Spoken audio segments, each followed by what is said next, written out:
Il se trouve que dans le Coran, la figure de Jésus est une figure importante. Jésus est le prophète, le dernier prophète avant Mahomet. Né d'une vierge, comme dans le christianisme, il est engendré par le souffle de Dieu. Jésus ne meurt pas ou meurt en apparence.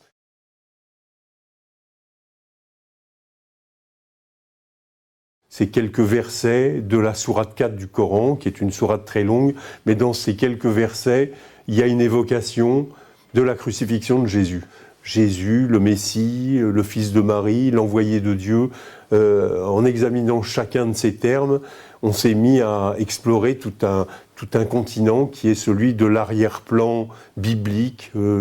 judaïque, judéo-chrétien du Coran. Parce que on a tendance à considérer que l'Arabie est un désert perdu au milieu de nulle part.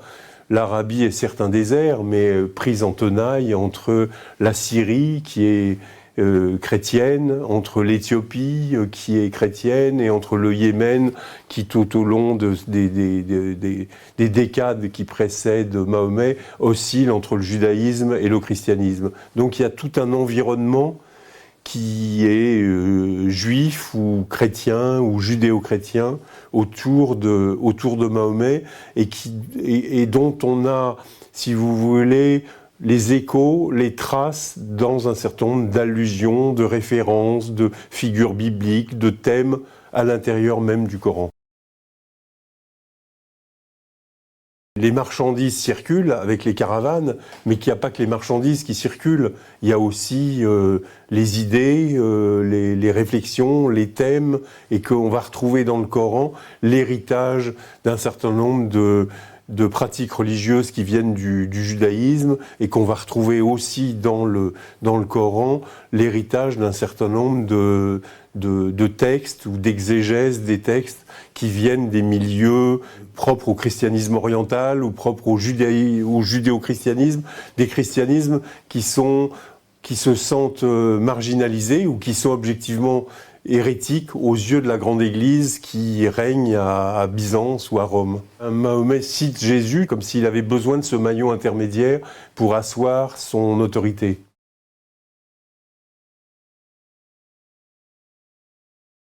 À chaque fois qu'on a fait ces séries avec Gérard Mandia, on a toujours eu l'impression qu'étrangement on s'intéressait à ce qui s'était passé il y a des centaines et des centaines d'années, et qu'en même temps on était toujours rattrapé par l'actualité, comme si l'actualité née du monothéisme, des querelles religieuses, des conflits parfois très violents entre les religions,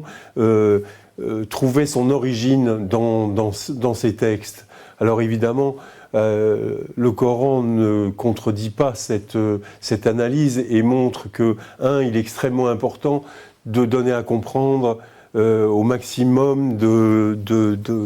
personnes que le Coran n'est pas un livre venu d'un tout autre monde, mais que le Coran participe, il n'est pas réductible à ça, mais que le Coran participe du mouvement intellectuel, théologique, spéculatif qui agite le monothéisme depuis très longtemps, qu'on trouve dans le Coran un dialogue ou une dispute avec les juifs comme avec les chrétiens, et que c'est la même histoire du monothéisme, histoire déchirée, histoire violente parfois, mais la même histoire qui se